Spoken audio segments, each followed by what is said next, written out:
What's up guys, this is Cody here, and today in this video we're going to be talking about the brand new iOS 11 Golden Master leak. So if you don't know what the Golden Master means, that means the iOS 11 that is going to ship on launch day. So it's the final version of iOS 11. And what we found from the Golden Master version of iOS 11 is pretty telling in terms of the iPhone 8, a brand new Apple Watch, a new revision of the AirPods, leaks on facial recognition, not to mention just a lot of software upgrades in iOS 11. So that's what I want to talk about in this video, is basically everything that we know about iOS 11 and all the new products that are coming on that Tuesday event. So we only have 3 more days until the iPhone event is here. And I definitely don't think that we've found everything that there is to find in iOS 11 just yet. And I have a pretty good suspicion that Apple is going to release something that we have no idea about. And this definitely would have been the case if the final version of iOS 11 didn't leak. So we're definitely going to find out some new stuff, but I still think there's probably something new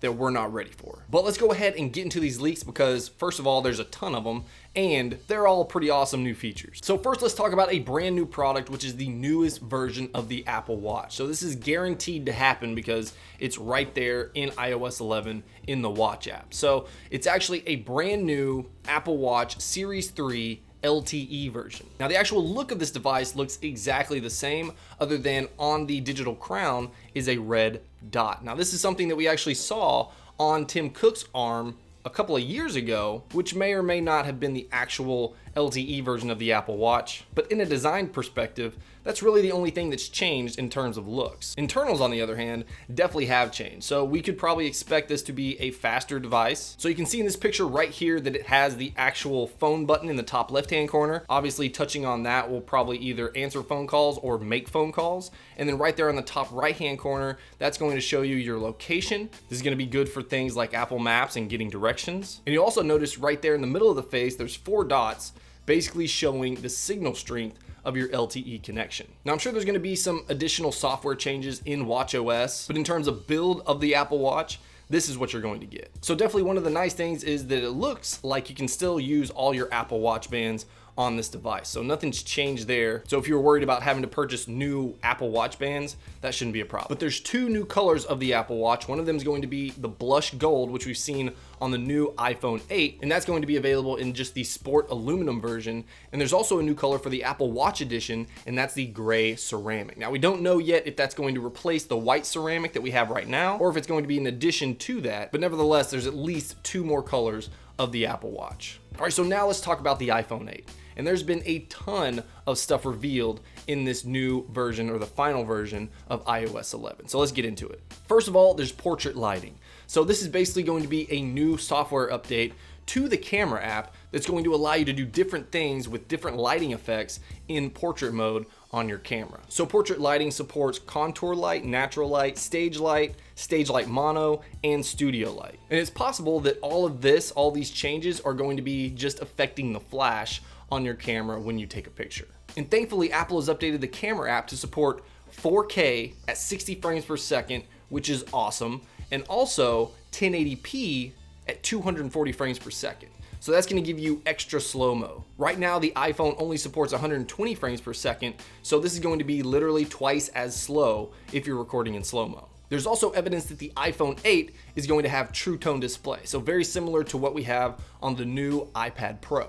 And it also wouldn't surprise me if we have the same refresh rate on the iPhone 8 that we did on the iPad Pro. So with the iPad Pro, you have a 60 frames per second or 60 hertz refresh rate. And while you're using the device, Apple determines whether or not that refresh rate needs to jump up to 120 hertz. And there's definitely a big difference between 60 hertz and 120 hertz. I actually did a video on that on the iPad Pro. So if you guys want to check out the differences, I'll put a link in the description below for you guys to check out. Now let's talk about Face ID. Face ID sounds like it's going to be pretty cool. And there's going to be a lot of things, not only to unlock your device, but to actually emote yourself with these brand new emojis called Emojis. Now, Face ID, which is what we've been calling it for a long time, seems to be like the actual marketing term for Apple. So obviously we know that this is going to replace the Touch ID feature. And in the final version of iOS 11, there's a tutorial video showing you how to set up your Face ID. And here's just a little quick GIF from that tutorial. Now, something else that's really cool about Face ID, and something that I didn't anticipate, probably no one really anticipated, is these new emojis that Apple's coming out called Emojis. And what these do is basically take your facial recognition and they animate these animated emojis. So in essence, you can change how that Emoji actually reacts. So if you open up your mouth, then the Emoji is going to open up its mouth. If you smile, then it's going to smile. You frown, it's going to frown.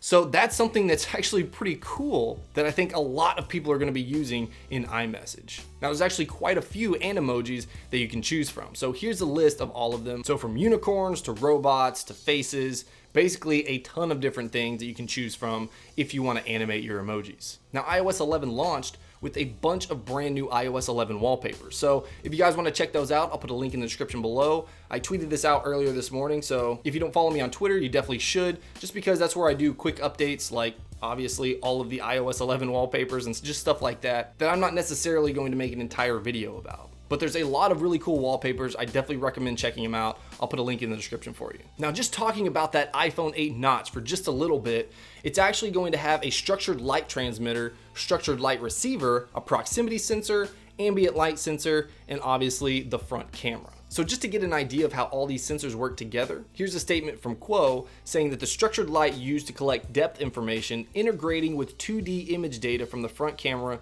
to build the complete 3D image. So this is going to be for the facial recognition. Now, given the distance constraints of the structured light transmitter and receiver, which they're estimating to be 50 centimeters to 100 centimeters, the proximity sensor is needed to remind users to adjust their phone to the most optical distance for 3D modeling or 3D sensing. So basically this is saying how close you have the phone to your face in order to actually recognize your face structure, as well as using that Face ID to do whatever Face ID is going to do on your iPhone. So on the iPhone 8, with that notch in the middle of the top of the device, you're actually going to see some ears on the outside or of the sides of that notch. So everybody's calling those ears. And what these ears do is give you all that status bar information that you normally have in your device. But something that's cool about these ears is that they're now animated. So normally what you get on the iPhone is just icons will pop up. Bluetooth, you turn it on, it pops up in the status bar.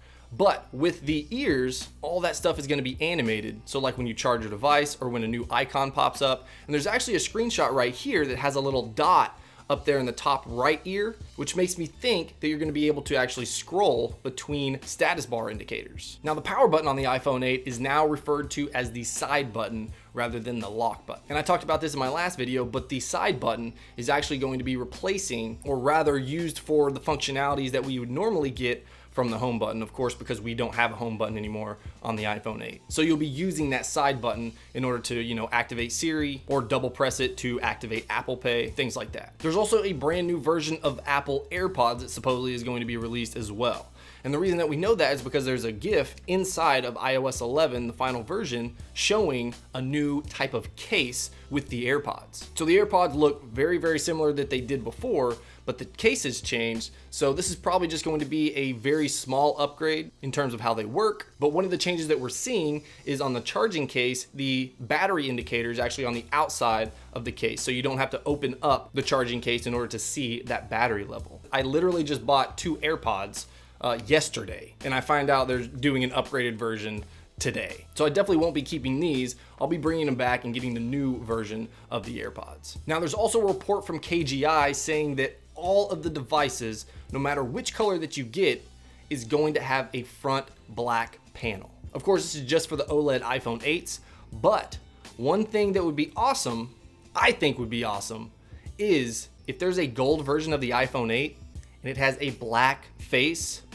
That's what we've been asking for, guys. I think that would look really awesome. Not to mention, this is the first time that we're gonna see a white back with a black front since the iPhone 3G and 3GS. So I'm really looking forward to the iPhone event. Right now, there's still a whole lot of things being found in the final version of iOS 11, so it's very possible that we're gonna find some awesome new features that we haven't quite found just yet. So what do you guys think about all these leaks? These are no longer rumors, they're leaks. These are in the iOS final version. So new camera features, new AirPods, new notch in the iPhone 8, interactive ears at the top of the iPhone 8 device, new Apple Watch Series 3 with different colors. There's just a ton of stuff that we can anticipate to hear about in the iPhone event on Tuesday. But that's all I got for this video. Hope you guys enjoyed it. And if you did, make sure you hit that like button, share it with your friends. If you guys want to stay up to date with everything Apple and everything tech, or if you ever just want to see my face again, make sure you hit that subscribe button, and I'll see you guys in the next video.